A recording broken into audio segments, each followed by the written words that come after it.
All right, welcome back, guys. So now I want us to look at question two. So most of the aspects that question two is touching some of those crucial concepts that you should just grab as the low hanging fruit marks. Not that necessarily that it will come in this format, but expect other questions of giving differences between the production curves, right? The total variable cost, the total fixed cost, the marginal cost, the average variable cost, as well as your average total cost. Since you know that the average total cost will equal to the average variable cost plus the average fixed cost. And what is the average variable cost on its own? The average variable cost equals to the variable cost divided by the output units, right? As well as if you're looking at the fixed cost equals to the average fixed cost equal to the fixed cost divided by the output units. And knowing that there is an inverse relationship between the marginal cost as well as the marginal product. And also knowing that the average variable cost is having a certain you must know the graphical trend on how you can distinguish between the given production curves with knowing how their function behaves, right? And now, question two requires that you should explain graphically a situation where there is an increase in demand in a short run, and list and explain three economies of size, which is one of the last aspects that is touched in chapter 6. So let's look at the possible solutions.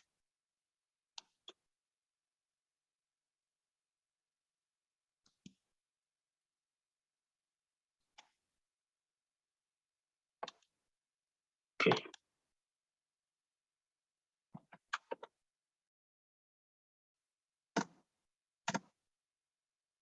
All right.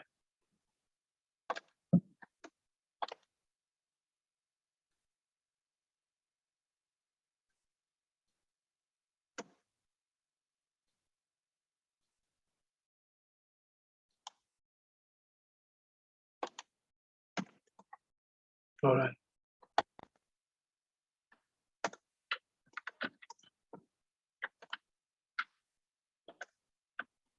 So that's how you can distinguish from the given. So see, this is the total variable cost. This is the total fixed cost. This is the marginal cost. And this is the average variable cost, as well as this is our average total cost. Then the average total cost equals to the average variable cost plus the average fixed cost. It's more of just like a combination of the variable cost plus our fixed cost. Its graphical trend, it is down sloping. Then this is the average variable cost, right? The average variable cost is just that if you want the average variable cost, you need to say average total cost minus average fixed cost, then you will have the average variable cost. This is the average. It shows the average cost the business is during the production. More like the purchasing of the fertilizers, you have to pay the laborers. All those are variable costs that you inquire once you are in a production.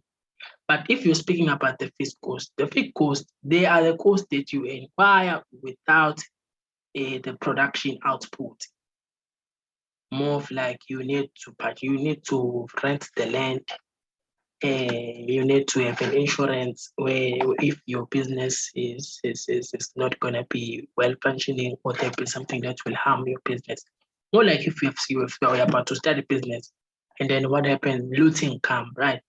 You know how the South Africans in KZN, but let's say you once started a business and you haven't got any output, But the fact that your business at the initial stage of it has an insurance, it means that you will be able to be you will be able to get a certain minimum of your assets due to your business has an insurance, right? Then the marginal cost equals to nothing but the price over the marginal product. Actually, this is actually, it has the inverse relationship with the marginal product of the produce. Then this one is the total fixed cost. Total fixed cost is more of the fixed cost divided by the output unit. Right. The total cost that the business has without any production units, such as the combination of insurance or land, etc. This case this one is called the total variable cost. This cost emerged during production or the productivity of the business. They're different from the fixed cost. Since our fixed cost, then we require them to start the business. It's more like the fertilizer and everything, since I've shared that with you guys.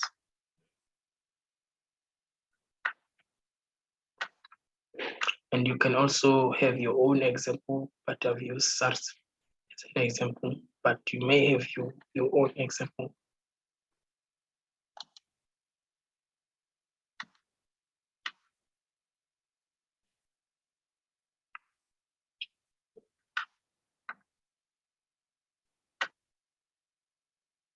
Purchasing, technology, education. These examples, they are there in your notes, guys.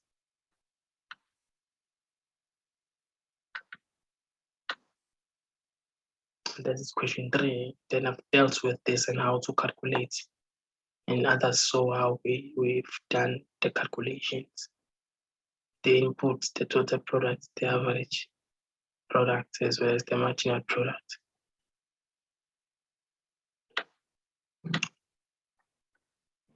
You should also be aware and be able to calculate the fixed cost, the variable cost, total cost, marginal cost, and average fixed cost, as well as the average variable cost tomorrow. You should be able to know how to draw these graphs. Yet, I've also provided a video on how to draw these graphs, which provide a good description on how to draw these graphs, and see that these are the fixed cost. They are constant. They remain like this. They only affect the slope, the position of the production functions. I've also provided, remember that on chapter 6, I've provided also a good hint on explanation on explaining the graphical trends of these production functions. If you can also look at one of those videos, you will see that I've well explained how these production functions behaves.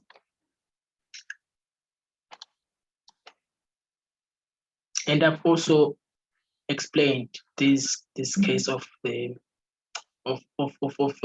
minimum combination of product. This thing about list combinations, I've also explained such a concepts, guys. This is just a difference between technical efficiency and allocative efficiency. Not that the question that will be asked tomorrow that you'll see, it will be more like this, but I guarantee that you will be required to draw the graphs. You'll be required to know what happens within our production, possibility frontiers. With that, I can thank you guys, and then also I will also have to, if I work during the day, I will also post another thing of which I see is also important.